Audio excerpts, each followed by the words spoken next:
তোমরা এখানে কেন? কি চাও? এই কাগজটা একটা সই করুন। জীবন থাকতে ওই কাগজ আমি সই করব না। তাইলে কিন্তু জীবন হারাই দেব। নেতা বাবা বাবা স্ট্রাইক করে অসম্ভব। এই তোর মনে কি ডর ভয় বলতে কিছু নাই? তুই জানোস সাইন না করলে তোর লাশ দিয়ে যাওয়ার অর্ডার আছে আমাদের উপর। লজ্জা করে না? সরকারের খেয়ে তার দেয়া পোশাক গায়ে দিয়ে এভাবে কুকুরের মতো ক্রিমিনালদের পা চাটে। আমি কুকুর? কুকুরের চেয়ে অধম। আরে কুকুরকে তো বিশ্বাস করা যায়, কিন্তু তোদেরকে বিশ্বাস করা যায় না। বড় ভাই উত্তেজিত হইেন না।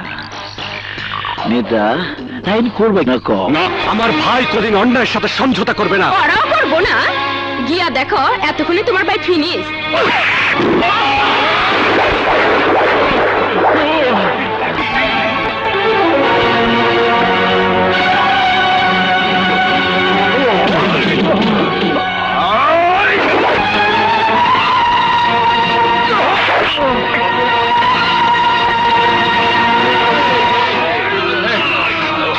একটু রাখ, তোরা যা, বাকিটা আমি সারি।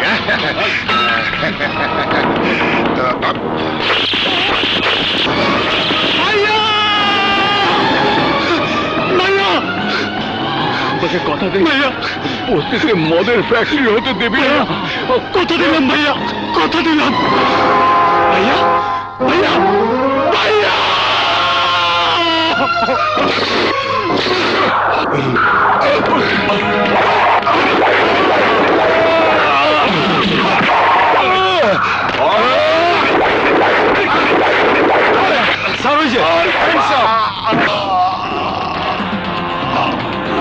You are under arrest.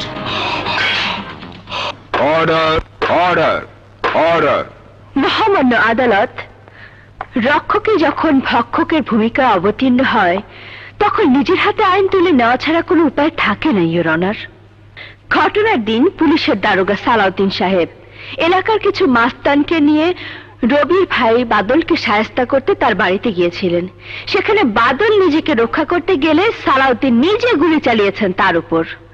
নিজের চোখের সামনে আপন ভাইকে খুন হতে দেখে উত্তেজিত হয়ে যায় রবি, কিন্তু তাকেও সালাউদ্দিন গুলি করতে গেলে রবি নিজেকে বাঁচানোর জন্য তার দিকে ছুঁড়ে দেয় একটা চাইনিজ কুড়াল, আর তারই আঘাতে মারা যান ওসি সালাউদ্দিন। অবজেকশন মিলর্ড, সব গাল গল্প, বাস্তবের সাথে এর কোনো মিল নেই। আসামি রবি একজন খুনি, ওর ফাঁসি হওয়া উচিত। Objection overruled. Thank you milord. আমি যা যা বলছি তা আদালতে প্রমাণ করার মতো সাক্ষী আমার কাছে আছে। আদালতের অনুমতি পেলে সেই সাক্ষীকে আমি হাজির করতে চাই। আমার প্রধান সাক্ষী ঘটনার প্রত্যক্ষদর্শী হাবিলদার হাবিব। অনুমতি দেয়া গেল। সাক্ষী হাবিলদার হাবিব হাজির। আচ্ছা হাবিব সাহেব, ওসি সালাউদ্দিনকে খুনের দায় রবি অভিযুক্ত। আপনি তো ঘটনার সময় উপস্থিত ছিলেন। জি ছিলাম। সেদিন কি কি ঘটেছিল আদালতের সামনে তা আপনি বলবেন কি? ঘটনার দিন দারোগা সালাউদ্দিন স্যার আর বাদল সাহেব কথা বলতে বলতে উত্তেজিত হয়ে গেলে রাজা ও অন্যান্যরা সবাই মিলে বাদল সাহেবকে মারার চেষ্টা করেন, কিন্তু যখন তারা পারছিলেন না তখন আমাদের দারোগা সাহেব নিজের পিস্তল দিয়ে গুলি করেন বাদল সাহেবকে।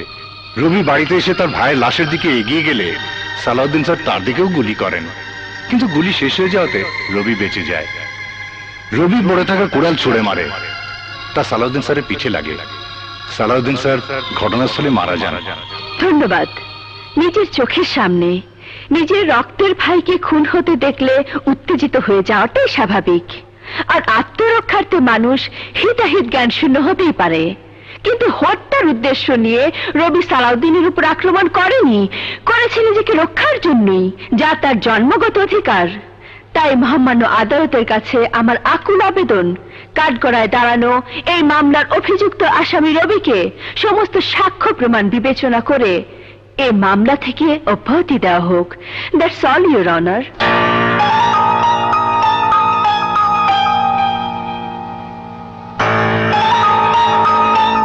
সমস্ত সাক্ষ্য প্রমাণ এবং প্রত্যক্ষদর্শীর সাক্ষী বিবেচনা করে এই আদালত আসামি মাসুদ চৌধুরী ওরফে রবিকে বেকসুর খালাস ঘোষণা করছে।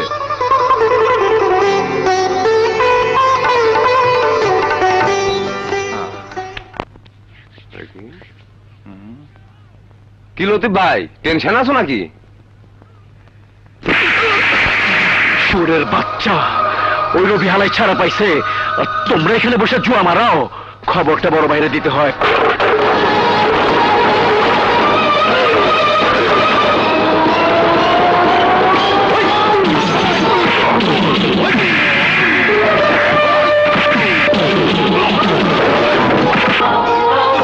বল আমার ভাইকে কেন খুন করেছিস, বল।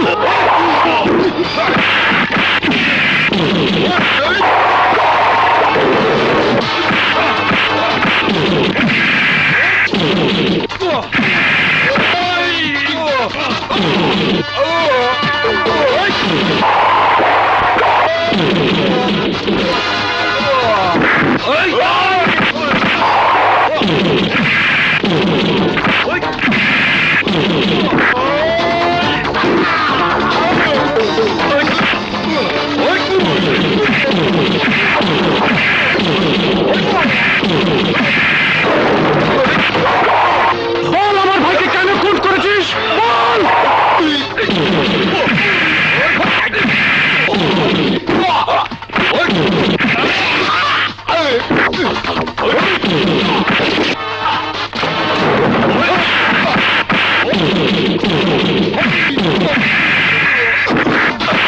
বল লতিফ, কেন খুন করেছিস? ও বাবা, বল।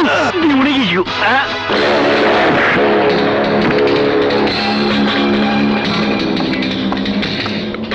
রবি এখন এলো না। রবি, রবি তুমি কোথায় ছিলে এতক্ষণ? একে তোমার রক্ত কেন? রবি কি হয়েছে? কে মেরেছে তোমাকে? কেউ মারেনি, আমি মেরেছি। কি বুঝছো? যারা আমার ভাইয়ের শরীরে পবিত্র রক্ত ঝরিয়ে হত্যা করেছে, আজ আমি তাদের রক্ত ঝরিয়েছি, শাস্তি দিয়েছি তাদের। মৃত্যুর আগের দিন পর্যন্ত তাদের সাজার কথা ভুলবে না। ছি রবি, এত কিছুর পরেও তুমি আইন হাতে তুলে নিয়েছো। যাদের মেরেছো তাদের যদি কিছু হয়ে যায়, যদি তাদের কেউ একজন মরে যায়, তাহলে কি করবে তুমি? যদি আইন তোমাকে আবারও সাজা দেয়, তখন কি হবে? আমি কি নিয়ে বাঁচবো রবি? আমি কি নিয়ে বাঁচবো? তুমি কি আমাকে ভালোবাসো না? আমার জন্য তোমার কি কোনো চিন্তা হয় না? তুমি কি চাও আমি তোমার জীবন থেকে হারিয়ে যাই? না লাইলা, না।